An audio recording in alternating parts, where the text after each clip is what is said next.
Now it is time to discuss the two cunning policies of British, that is, subsidiary alliance and doctrine of lapse.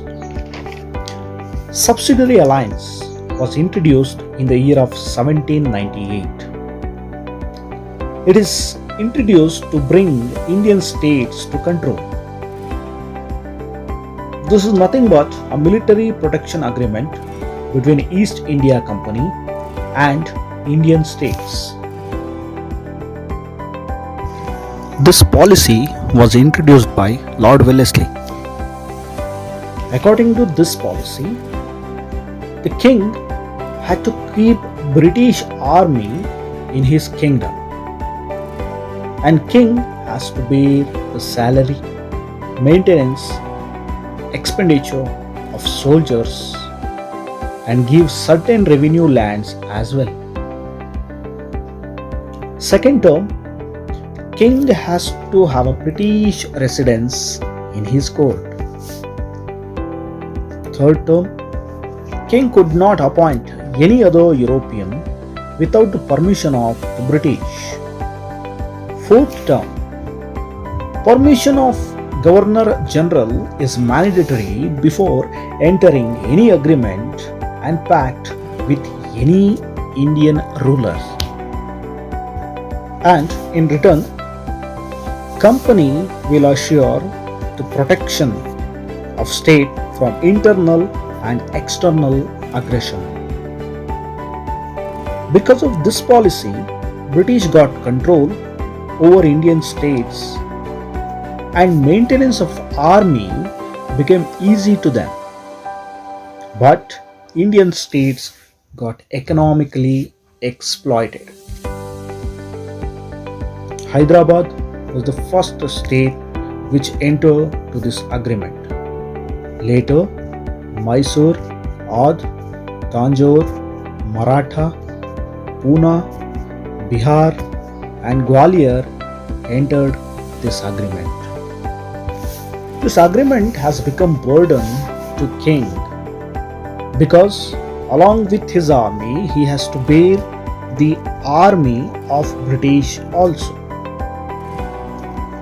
And by having a British residence in his court, he cannot be discuss any internal conflict issues. And king was not having the power to appoint any other European without the permission of British.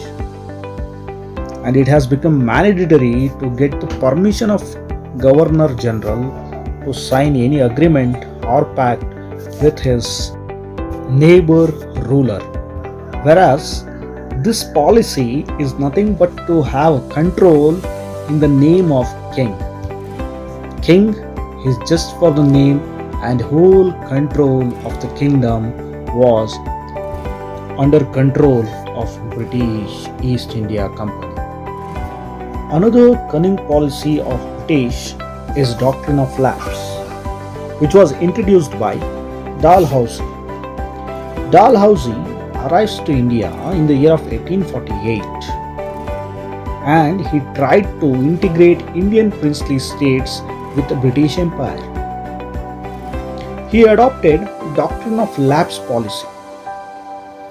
According to this policy, adopted children of Indian kings will not get any right of throne.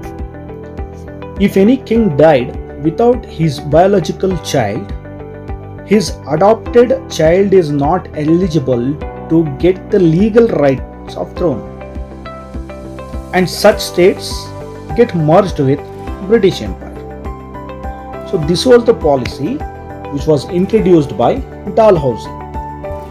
It means no rights to adopted child. If the king is not having his own biological child, then his kingdom will be merged with the British Empire. Many states came under this policy: Satara, Nagpur, Samalpur, Udaipur, Jhansi, Jaipur and many others. Governor General Dalhousie used this policy as a weapon. Many people and kings tried to oppose this policy. This sense of love and loyalty turns to Sepoy Mutiny of 1857. So like this, by waging wars and the cunning policies like doctrine of lapse and subsidiary alliance, British extended their rule in India.